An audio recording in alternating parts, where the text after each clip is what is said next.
Test. Okay, so see, this is why we need a live audience. Tell us Have we these been things. muted too this whole time now? I'm, I'm sorry, Andrew. God damn it. We don't have to start again, do we? No, we're just gonna keep going at this point. Okay. Yeah, I mean, there's no point in starting again. So Luna Oi, yeah, she posted uh, these are tweets, I think they are, or they might be on Facebook, I guess. And she said, like, imperialism is about extracting resources from other countries and selling them back. And U.S. aid and other agencies and NGOs are having a high form of imperialism. Uh, and then also, like, she says that there's like even if it's free, so she's talking about charity, I guess, from U.S. NGOs. She's saying that it's coming from stolen goods, and uh, and then she says, and of course, the imperialist agenda to further the interests of international capital are always served by these entities. Contributing further to more obvious forms of imperialism. So like to me, I mean, I think so. I know so Ben Seattle's in the chat. I know like he kind of brought up like imperialism in one of his debates earlier this week, and I think that there's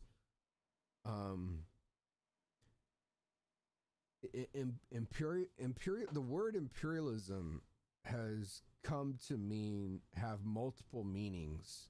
It's broad, but to Right. me, what she's describing here is primitive imperialism, advanced high stage imperialism that Lenin talked about, and what's really going on is the export of financial capital, indebting countries to, buy back these things. These resources were stolen a long time ago. So she wants to just She's focus on that right. She's instead of, talking about like kind of like a like the bank, like the development banks of China are imperialist just because of that. This is the high stage of capitalism because they need to export their excess capital right. to other countries. I mean, I don't So think it's helpful to have all these different like to just have the blanket term of imperialism for everything, you know, yeah, and because I mean they want it just to mean about like American, moving in with their military and blah blah blah blah blah. But it's much more than that, and it's always been much more than that. It right. goes through different stages. You can't just, of course, you can't Well, just, Ben says that take everything from a country and then, well, if they don't have any, they need something, they need a mechanism, a way to buy back those products. right. Well, I mean, like Ben says, export of capital is a core feature, but then in that respect, he's agreeing with Luna Oi that this is an example of imperialism. But I mean, this is the thing: is I don't think imperialism is when it says like that like imperialist features, like the way Luna Oi describes it. I mean, I don't think that that's really helpful. I mean, I see it as a stage of I know. capitalism, right? I, yeah, I And I think this is, and that's where I think we should go back, and that's where what Marx avoided. He just described this, and Lenin kind of, and said that imperialism, the highest stage, but Marx simply described this as the movement of capital. right, because there were already like liberal definitions of imperialism before Lenin. Like Yeah. Lenin borrowed from a liberal book on imperialism, and then basically redefined it. And as the stage of monopoly capital, Yeah. you know. And so I mean, I think that like yeah, there is like primitive accumulation and stuff, and that's done by that's been done by imperialist countries. But I mean, I think uh, I think the problem with having just this kind of blanket imperialism, this or that, all the time, it basically completely waters down the meaning of monopoly capital and which where finance capital ends up ruling.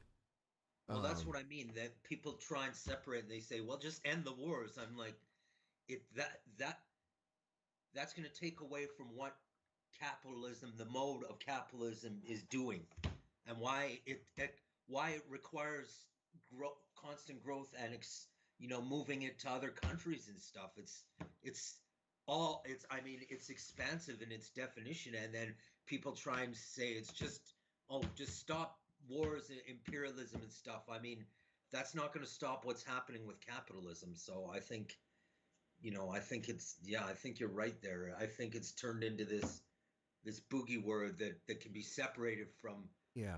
I mean, imperialism, can be separated from the capital. issue is if you start saying that these, like the U.S. sending aid agencies to this country or that country, right? And then I mean, to me, I think because we have a crisis, I think, right now where it's like, well, is China an imperialist country or not? Within the Marxist community, and I think a lot of people say it's not, right? And I mean, it doesn't necessarily mean tanks rolling over everybody in other countries. That's not what it means, Yeah, I mean, of course. Yeah, go ahead. I mean, because I think that China is run by finance capital now, and I know, like Ben brought up, of course it is. I don't know how anybody cannot deny that, because even them trying to rein in, right, making public announcements of reining in the power of this stage of capital, and reining in Jack Ma or others trying to expand into that world. Yes, yeah, exactly, and it's already gotten into that stage of monopoly capital, and it's and I think and even though China's not like a mirror image of, like, say, the United States, I mean, I think it's definitely gotten to that point, and it's I know, like, Ben in his in his Facebook discussion earlier brought up, like, the Soviet Union. And I don't think that the Soviet Union ever reached that stage, like, I mean, there's very stark differences between, like, the Soviet economy and the Chinese economy today. It was kind of the opposite, because they actually, in the 80s, they started taking on loans. Right. Because they had tried to help, which a lot of Soviet economists were against, because they were like, we haven't reach the productive forces to start helping in the capacity that we need to these other countries. And then I forget who it was started taking. But even then, like, the Soviet Union never had, like, a domestic strong capitalist class. No. Like an independent capitalist class. It never had that. It was all planned. I mean, it's like I looked through like 4 different Soviet economy books this last week. And it's like, and I couldn't find anything that came close to resembling China, I mean, I think, yes, you could call it state capitalism because, yeah, of course they engaged in, the capitalist market. I mean, but it wasn't, I mean, I believe that China is far more capitalist than it is state capitalist, like it doesn't resemble it at all. Yeah, no, yeah, they had a totally different. They have different pricing mechanism. They have different the way they, where they define concrete labor. Like, yeah, I mean, it was totally. They have quite a different labor market than right than the USSR. Yeah, it's completely different. So, and I mean, yeah, and that was part of the downfall that China said when they in the 80s, when Deng Xiaoping made his speech, Mm-hmm. he pointed out these problems that, that all of these problems that happen in the USSR that didn't allow it to develop its productive forces enough. Right. But I mean, that said, in the 90s, I think that the Soviet Union, when it was private, when it opened up and and went down that road to privatization, I think it very quickly went into monopoly capital, just because Oh, absolutely, all the yeah. players were already controlling the industries as bureaucrats, and so they were in a prime position to just scoop it all up, pennies on the dollar. When it was just basically all turned into a fire sale, right? Yeah. And when that happened, they scooped it up, pennies on the dollar, and then the oligarchs emerged. Um, Yeah. Yeah, and I mean, I don't want to go too off topic, but that's that's what happens no matter what. No matter in the USSR, here Canada had Canada Crown corporations like Air Canada, um, Petro Canada, um, telecommunications, and now we pay the highest prices in the world.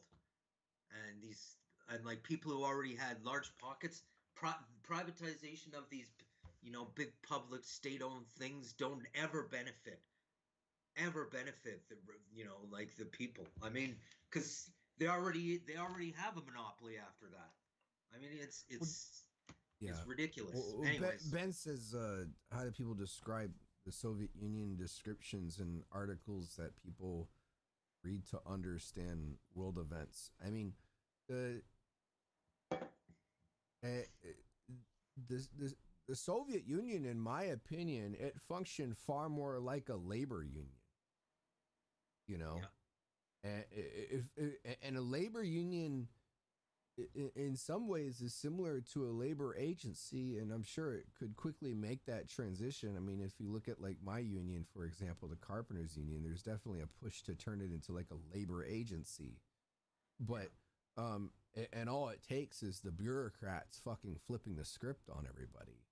Yeah, I But mean, I don't think. Yeah, I mean, I think about this a lot and how we would do it in the USSR. I mean, they could have easily done it on, what originally Lenin proposed, yeah, and they got to that point. Then they could have like diversified into sectors and had like, work, like actual Soviets, like work unions in specialized area, forming their own kind of and had a much more decentralized democratic production mode of production sort of thing, yeah. I and mean, specialized in these areas. the USSR was like incredibly centralized. I mean, Yeah, I mean, I was looking at I was looking at like the different flow charts for how it was organized. It was just incredibly centralized, and so it's like it's no different than like with my union, for example. My union is incredibly centralized. It's where all the power is basically at the top,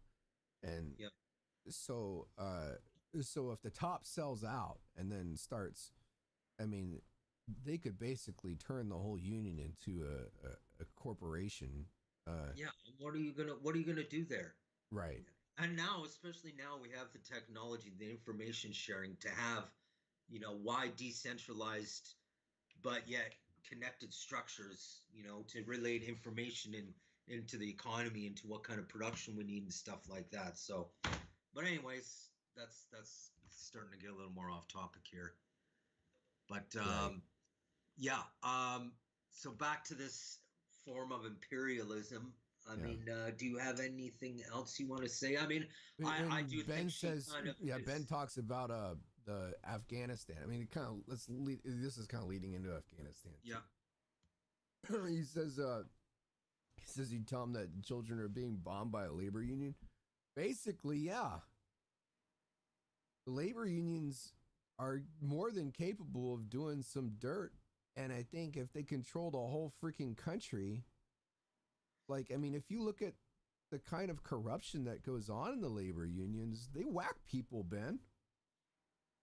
Like, look yeah, at the history of the mafia and its involvement in the labor unions. And and it's very similar. It's like you have these opportunists, these ruthless opportunists at the top, and and it's just it gets to a point where it's just a power game for them. Yeah. And I mean, I don't. And the thing is, Ben, you act like Afghanistan's not like some lone, uh, like incident in Soviet history as far as ruthlessness goes. I mean, if you look back, you have like the Hungarian uprising. If you look back before that, you have like the war in Finland, and Poland, and you also have the Holodomor in Ukraine. Yeah. I mean, it goes pretty far back, and even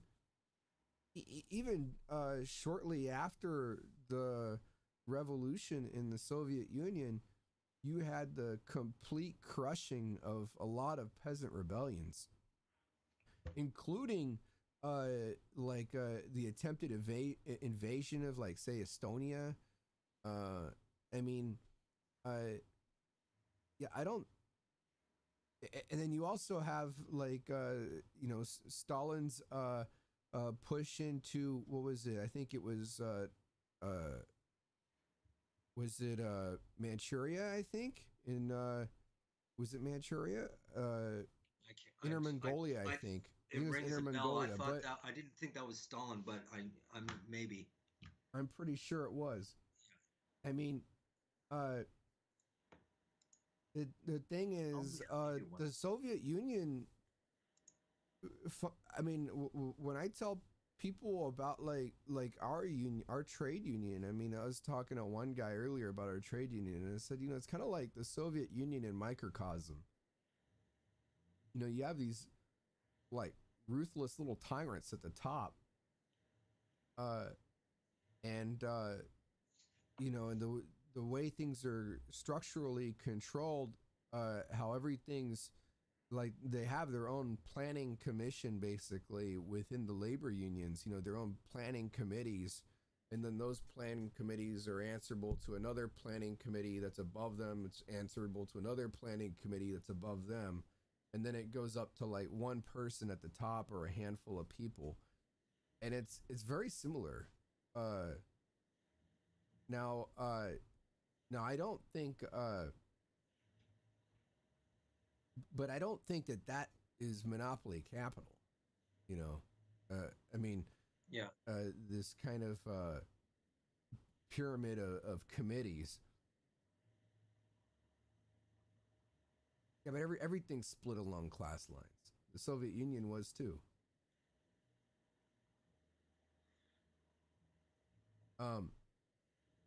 So, all right. So, on Afghanistan, right? So, yeah, I mean, it's started. I mean, it looks like. I mean, I've been, listening to a bunch of different.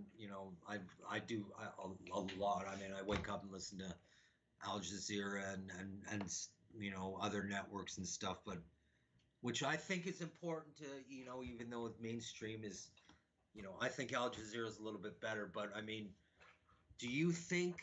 I mean, it looks like. I mean, I can't say I'm surprised about, ISIL growing a foothold there now. And what do you think about the future of Afghanistan? Do you think there's going to be a civil war? I mean, I kind of thought about this in my head. I'm like, at first, I mean, I was going to say, and it looked like, it'd be stupid for the Taliban. Not that I support them, of course. That they wouldn't have learned anything in the past 20 years. But, I didn't, I was kind of worried about this extremist, but I didn't really see this large scale support of, you know, the ISIL, this faction of ISIL, you know, which they have taken credit for the bombing, the other day. I mean, what do you think of the future of Afghanistan right now? It's looking pretty grim. I think so too. Do you think we're going to see another, Iraq, Syria sort of thing? It's not like Iraq at all. No, Iraq has had a central government for like 100 years. Afghanistan I meant to hasn't. say this, the start You of know, the, like Afghan. Iraq, where there was bombings all the time and stuff like that. Or do you think? Maybe. I mean, I mean, I don't really think it's gonna go in that direction. Like there might be skirmishes to the north. I don't really think the Taliban are really gonna be able to break through the north. They could. I mean, but I don't. But historically, they haven't been able to because I think it's pretty easy to defend up there.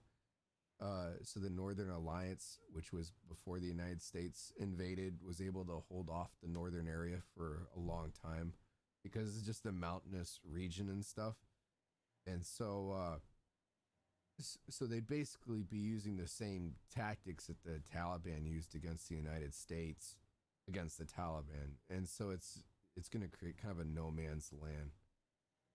Um, but the thing is like yeah, I mean I don't I think what's happening now is that the Taliban is going to solidify power. They might have infighting. I don't know how much, with ISIS or ISIL or whatever. But so there might be a power struggle there. And I don't know which side is really more powerful in the end. I'm guessing it's the Taliban. I think so too. But I both of mean, them are. it's horrible to say. It's horrible to have to root for the lesser of the two evils here, which there is.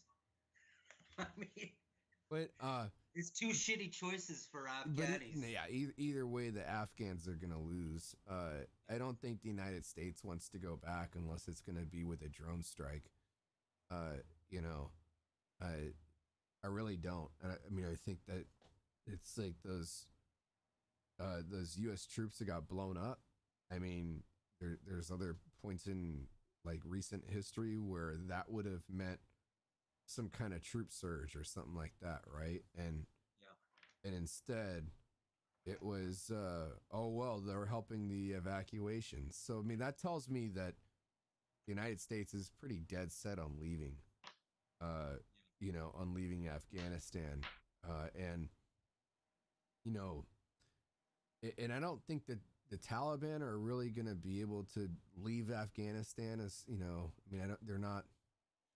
I don't really think of them as like an international terrorist group. Like yeah, sure they're thugs and they're Absolutely. Yeah, barbaric, they're but not. Yeah, that's the problem. That's a real problem with people who do not see, who just label all of them, and it's racist, as terrorists. I mean, they are absolutely ruthless, but many countries have had, you know, very, I mean, all countries have gone through this basically, yeah, that have just been this stage of development, that have struggled for power, that have been ruthless too. there's no real industry in Afghanistan. Like Yeah, it's I mean, you need you need that kind of foundation before you yeah, have, you know, development of people. And if you don't have institutions in place, it won't last, right. you know. I mean, their only But I industry mean, is hell, I mean, America, Canada, both, you know, when they were founded, committed mass acts of genocide against the indigenous people, and it's the same everywhere. sure. But everybody expects it to be the same. They want these these these countries to develop. You know, even though they haven't been through the kind of But development I that don't we've think the had. United States was ever serious about like developing Afghanistan into like into some industrialized nation. Like No, I mean, it but would take 100 years they to do definitely do something like not that. go into areas where they do not think there is, where they can recoup their costs of going in there. I Yeah, mean, that's obvious through Africa and every nation that they've gone through. I mean, I think they were a little less. They were they came to the realization that to develop industry, the kind of industry that that because they do have trillions of dollars in minerals there, that it's a long way off. That it's just too unstable for a long time, and I think they just saw it as a money pit, basically. Well, yeah. I mean, even You yeah, know, or, even or though they got resources there, it's in the freaking mountains, and there's yeah, everything's a dirt road out there, and yeah, I don't think it's gonna. Yeah, I think the United States was mainly there because, you know, not really so much as terrorism. I think it was to contain China, and I think it wanted a presence there. I thought it could establish like permanent bases out there, and the bases just became it was just not viable in the long term. yeah, And it realized it would better it, they realized that in like the planners and the think tanks basically that it's better to divert the forces somewhere else. yeah. Okay, let's. Yeah. All right, you want to move on to this? You want to move on to theory and state of movement this week? We'll keep our eye on Afghanistan. Yeah, I'll keep an eye on Afghanistan. But okay, so All right, so Michael we've got Roberts. Michael Roberts, as you people who know who've been following the show, we've been following him for some time, and he's one of the only Marxist economists out there talking about these sort of things that orthodox Marxists really talk about, and I think it's important to get back to because it's been it's been kind of put put to the side, you know, and then this is really detached from what Marxist, fundamental arguments are in Capital. So here we've got ongoing debate between Professor Harvey uh, and uh, and Michael Roberts, who was an economist for the City of London for a number of years, and it's between the rate and the mass of profit. So this can be a little bit confusing for some because the you know if you think about it, people talk about, well, there's like record profits, but then there's this falling rate of profits. That kind of so if you think about it, yes, you can have. If you look at it on a graph, you can, let's say your profits are up here, which Yeah.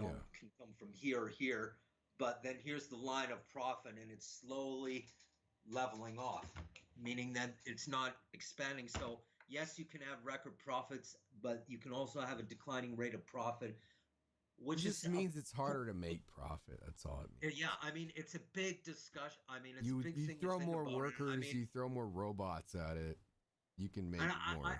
I tend to agree with them both, but more with Roberts here because he says, well, he does link them both, and that's basically what this debate is about. Because David Harvey says, well, you know, David Harvey, jokes in a debate a little while back about how the falling rate of profit would, it hasn't reached zero yet, Right. but you know, Robert said that that's not necessarily going to happen. All it means is it's as you said, it's, to put in simple terms, it's harder to make profit, and there are multiple reasons for that.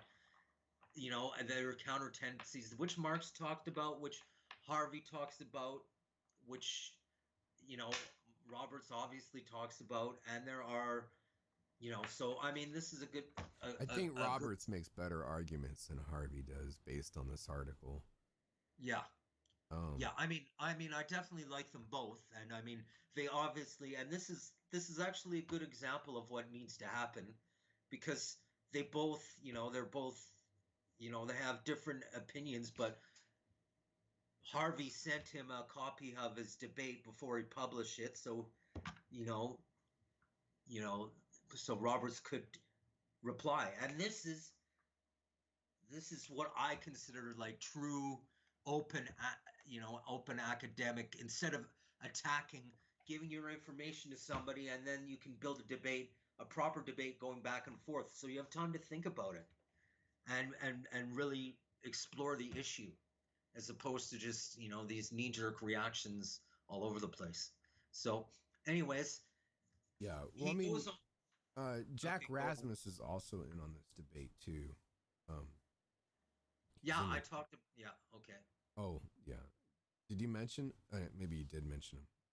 No, no, no. I mean, we've talked about Jack Rasmus, but yeah. Yeah. I I mean, now that you say, yeah, he it's made a good for bunch of him. Yeah, comments at the bottom. it's Uh, good that he's like people like this are engaging in this blog. And if you don't know Jack Rasmus, we've covered him on the show. He's also PhD economist, and so if you are serious about economic Marxist economics, then you should follow his blog, plain and simple. And they mentioned this on Counterpunch too, on Counterpunch Radio too. They talk about him too, and a really good book for those who really know economics is World in Crisis, which is quite dense. And I've downloaded and I've started to read it, and I think I'm going to focus my reading on that, which is which is basically a summary of Marxist economists' papers from around the world that support Marxist theory of the falling rate of profit.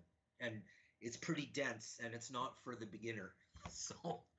So, anyways, yeah, yeah. I mean, that's all I have to say, because to go through all of this and the history of it, there are links in the article, right. that go back to the start of the debate if you want to read it. But yeah, something to follow, I think. Any what are closing thoughts for you? Yeah, I mean, I think that that this debate over like how significant is the falling rate of profit, which is really what the essence of the debate is. It sounds like, um, it's the idea is to better understand capitalism, right? Yeah, And and um, so right now this is, I mean, Michael Roberts has like I think 11,000 followers on his either on his blog or his Facebook page or something. And so it's basically the most followed um, Marxist, economic blog. Probably David Harvey's really close to that too, if not better, bigger. Um, but uh, but these are some of the most popular like Marxist writers on economics right now, and and this the falling rate of profit. I think it really just goes to help better understand capitalism. And unfortunately, I think a lot of people that are in the Marxist community, like they don't even try to make the effort to understand capitalism. it's important. It's And highly then important, because half of what Marx talk about said, they don't realize that Engels, they were industrialists too. They were for the workers too. right. But this is also going to hurt industrial capital long term, because the way it operates. I mean, it's just it's not good for But everybody.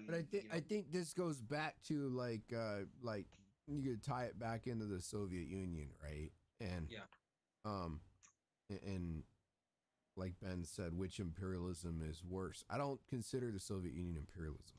And so it wasn't capitalist. I mean, it wasn't like it wasn't monopoly capitalist in this sense, run by finance capital. I mean, and I think though I think the Soviet Union was like kind of this bastard, had this bastardized state capitalist bureaucracy going on.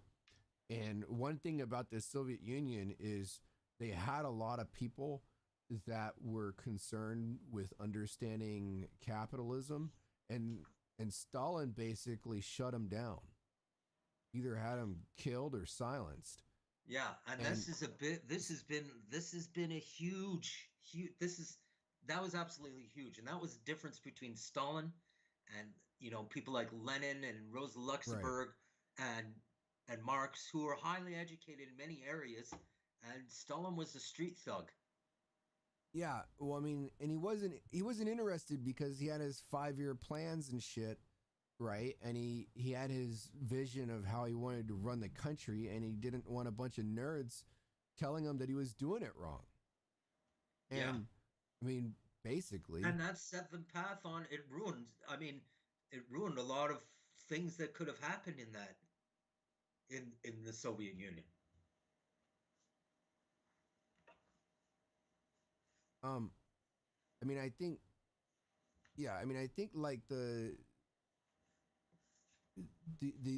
need to understand capitalism and how it works and how it, and the contradictions within it is gonna remain important, Absolutely. for uh Because yeah.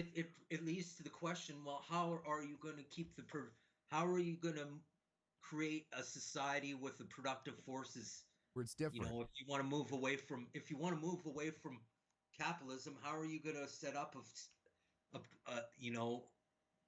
a society where the productive forces are met, without without it descending into a monopolized, capitalized, Yeah. or centralized bureaucracy that happened in the USSR. Yeah, and then it's All of which, you need to know these things. right. And yeah, so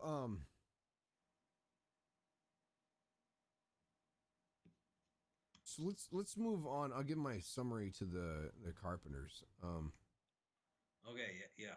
Yeah, so it's been 2 weeks. So what's happened in the last 2 weeks? Yeah, so there's been a lot of union meetings, and there's definitely been uh and so so there's been like multiple union meetings, and these union meetings, like official union meetings between the locals. And at first there was like a big urge to send people to these union meetings, but it was I advocated that we do it together, and we kind of come up with a game plan before we go. uh and I think it's and to figure out how we can use these meetings for our advantage. And so we came up with motions. I mean, I wrote motions, but other people wrote motions as well. And we went there as a block. So we organized a big drive to go to each meeting hall as a block. And not everybody could vote at everybody's meetings, of course. Only the people at that local could vote. And then we worked to pass different motions, like to eliminate, that. And most of the motions that we passed are basically just kind of symbolic statements by the local itself, like that we want the no strike clause removed, or we support 21/3, or we don't want any more extensions. But a couple meetings like also called for the resignation of the EST, Evelyn Shapiro. uh and and so we we ended up passing 11 motions in 4 different halls. And there was only one hall we couldn't get motions passed, but that was the one that was closest to the EST, way down south in Lacey.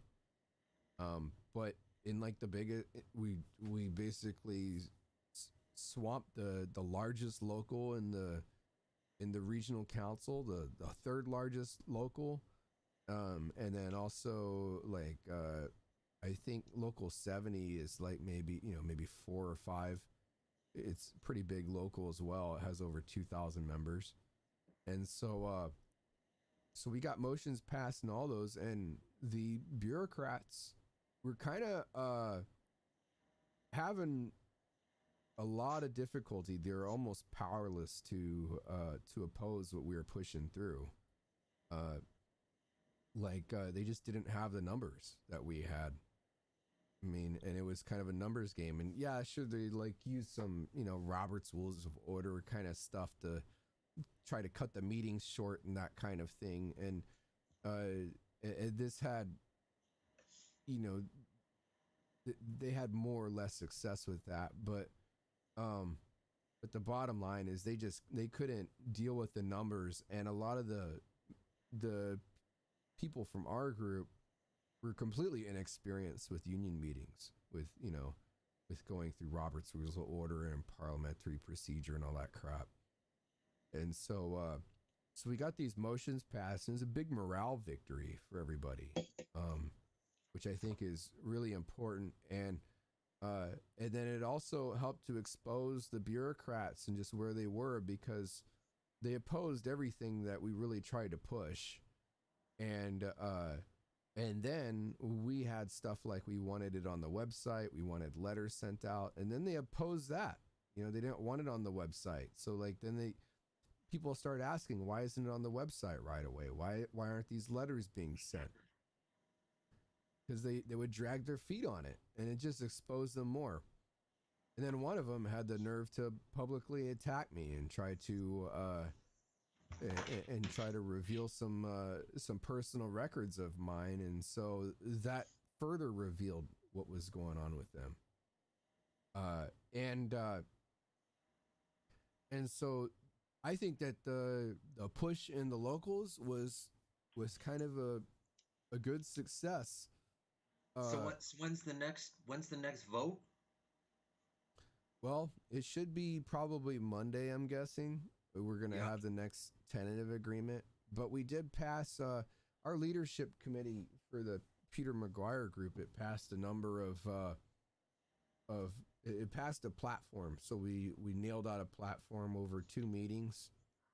And we basically said that we, here, let me put this on.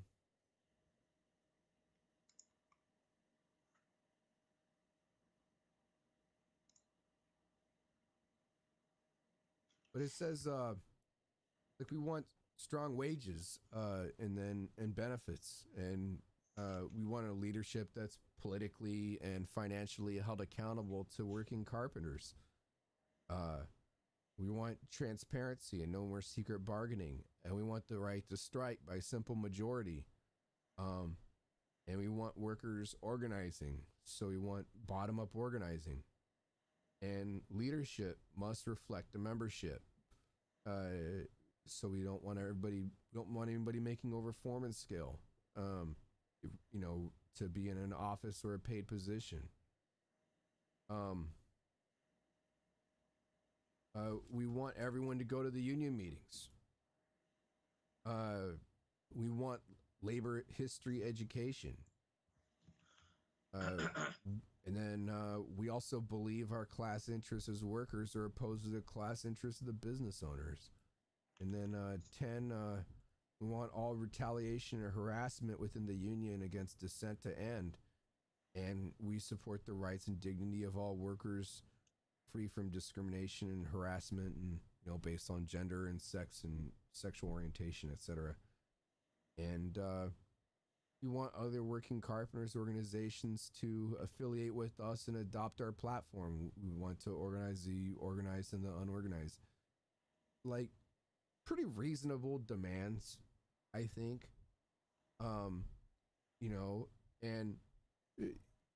This is a platform, so they're intentionally written to be broad, but it addresses like some of the conflicts of interests, like with our delegates that we have to deal with, and also the issue of leadership and the need to hold it accountable.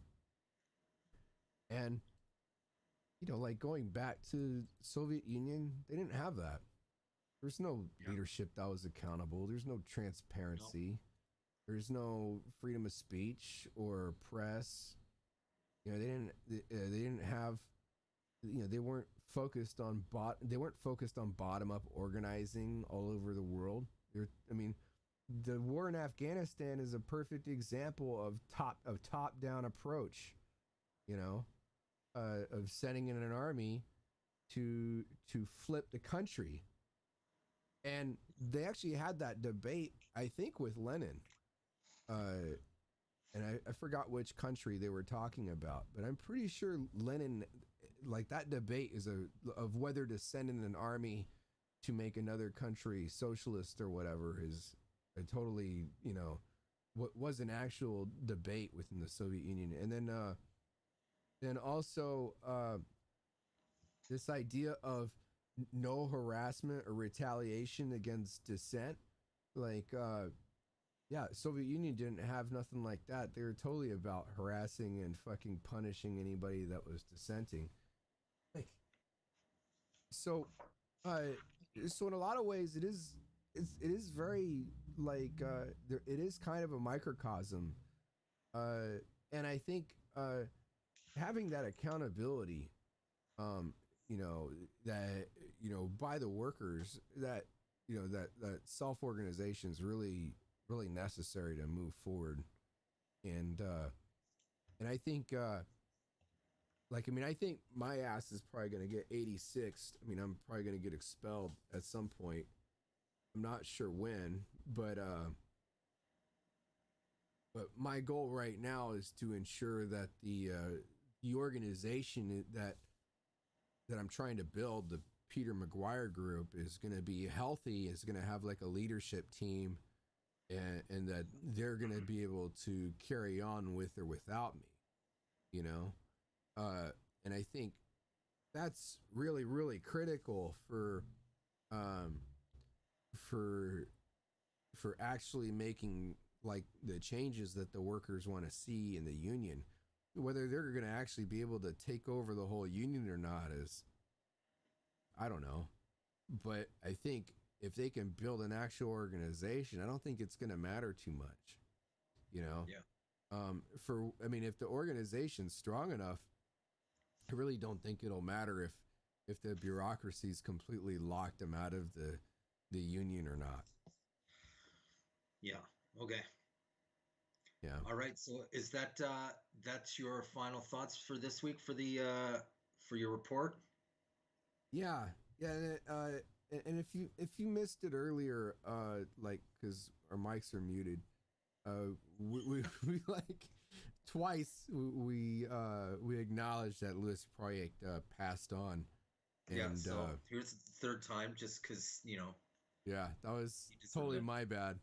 And but yeah, it's I think a lot of people are gonna miss him, and it's I didn't really get along with him very well, but I think a lot of people didn't get along with him very well, but he did make a lot of useful contributions and stuff, and it's unfortunate. Oh, Greg really has something to say about you.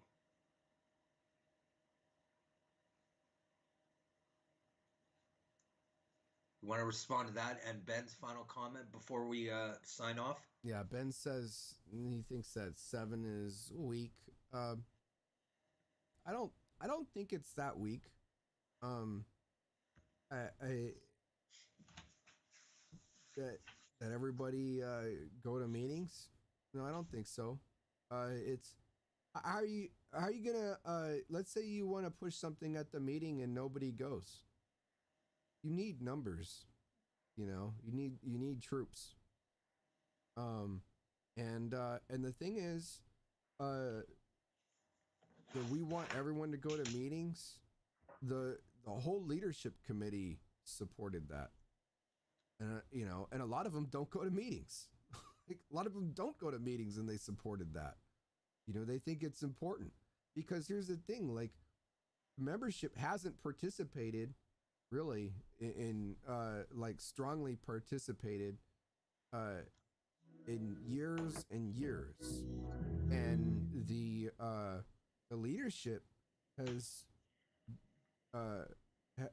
profited immensely off of that lack of participation, because they've been able to just carry out whatever they wanted to do.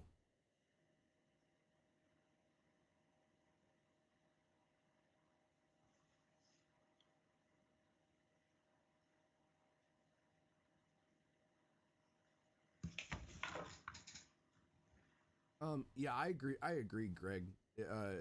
Like I don't think the platform's calling for mandatory meetings, but we want everyone to go to meetings. I think is Yeah, I definitely think that's a good difference yeah. there. That yeah, but Like definitely should be I've encouraged. Yeah. talked to guys about mandatory meetings and stuff, and I haven't heard. So, so how about this though?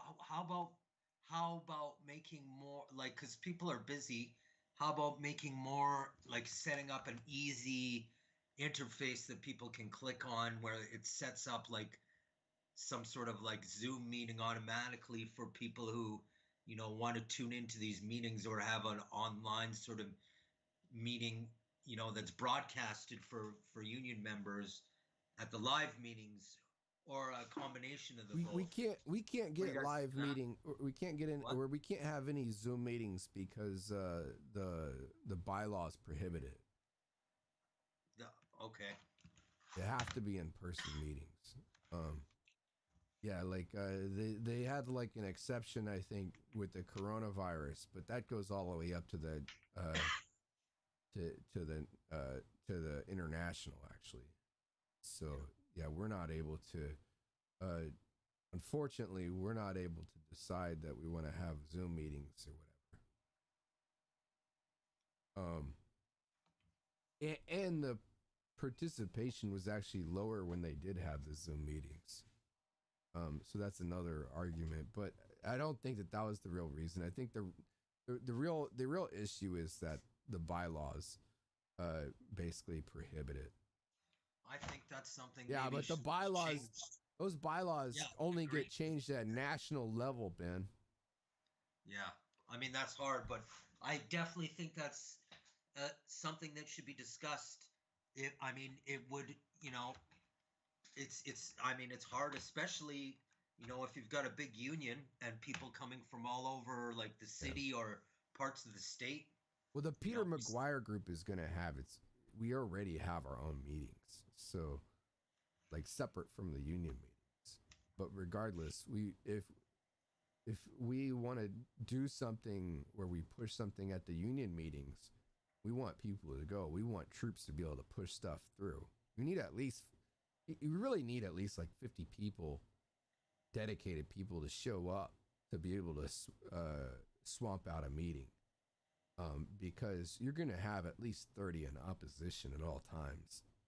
Um, so like there'll be basically 30 bureaucrats and people that are close to the, like business agents and that kind of stuff. And they're going to be directly opposed to anything to get through. But like, say you want to start using the local resources for something, uh, you're going to need like 50 people to get it passed. And in my opinion, that's our money. So like we absolutely should be able to go to the union meeting and take advantage of the locals' resources and or pass a motion or whatever we want to do in order to strengthen the side of working carpenters. yeah, okay.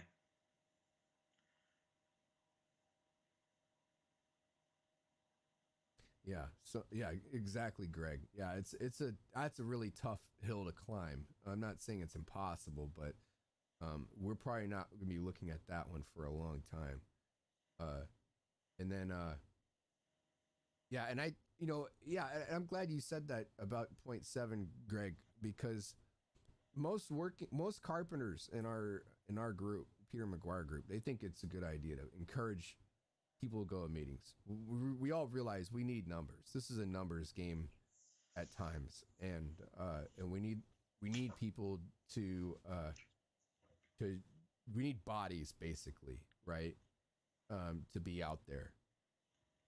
And yeah, the union meetings are boring, and nobody wants to go.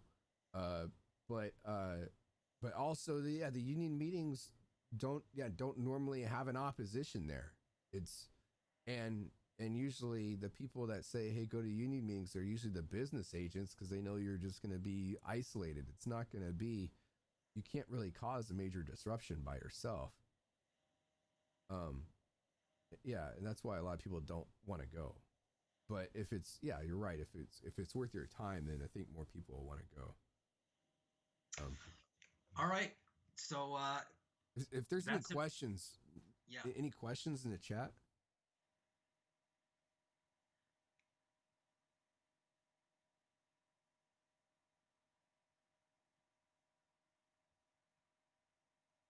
Yeah, I think that's already understood, Ben, about how they can be a trap. All right. So Yeah, yeah, I think that's it. it's a Any other wrap. questions, guys, before we sign off?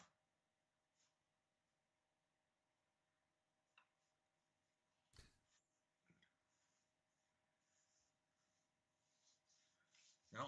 Okay, well, Closing thoughts, Art?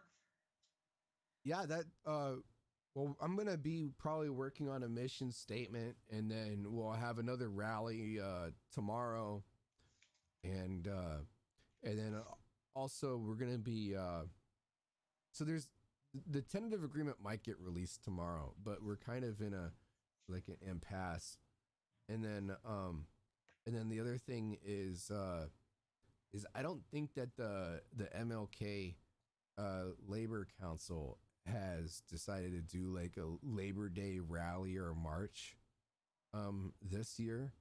And so I'm going to be proposing for the Peter McGuire group to organize something on Labor Day. I think uh, I think it's really timely, given our own struggle, to have something going on May Day and then or Labor Day. I mean, and uh, and then also it's the holiday that Peter McGuire founded, Yeah. and also it's like we have not only this issue of the Carpenters, but there's also like the you have these big corporations that have profited immensely uh, during COVID-19 and whatnot, like Amazon, and we're in Amazon's home turf. So I think it would be good to try to I think we have a big enough group where we can probably make a push for like a Labor Day rally, and then hopefully we can get other trades to join in. Um, Even though the Labor Council was basically completely ignored the whole concept, which is to me is insane. That it's that the MLK, the Martin Luther King Labor Council, has dismissed any Labor Day rally or march, in these times, uh, and basically, which throws away any kind of political leverage or or or uh, or organizing effort. I mean, it's a major day for workers. So yeah, Yeah. so I And think it that's should be pushed for. yeah. And that's happening next Monday. And Canada celebrates Labor Day also on the same day. And next week we also have a federal election coming up here in Canada, and so I think I would Labor like, Day actually first got celebrated in Canada. yeah. Yeah. Well, I want to talk about that too, about the major parties next week, and talk about a little bit more history of the NDP, and because up until uh, 2018, the NDP were actually affiliated with a socialist organization. They were also the first socialist government to be elected in North America, the NDP here in Canada, and I think there's some issues for Canadians to sort out heading into this election, um, and I want to talk about that. And personally, I'm not ready to endorse the Communist Party of Canada yet, because we've covered that shit on the show here. So, but I do want to talk about the importance of distinguishing between these bourgeois parties and stuff. So, and and and and the NDP, which actually it's funny that so many things that quote Canadians are proud of about Canada were all came from NDP, like NDP pushes in the government, Right. from our constitutional rights to our opposition to draconian war measures acts that was enacted to universal health care to legalizing labor unions to everything. So I just think people have been. Anyways, I want to talk a little bit about that next week before Labor Day, and that's it. So yeah, any questions or comments, hit us up on our subreddit. Art. Yeah. Thanks for watching, everybody, and probably be back next Sunday. Right? Touch base. Yeah. Yeah. Cool. Thanks for watching, everyone.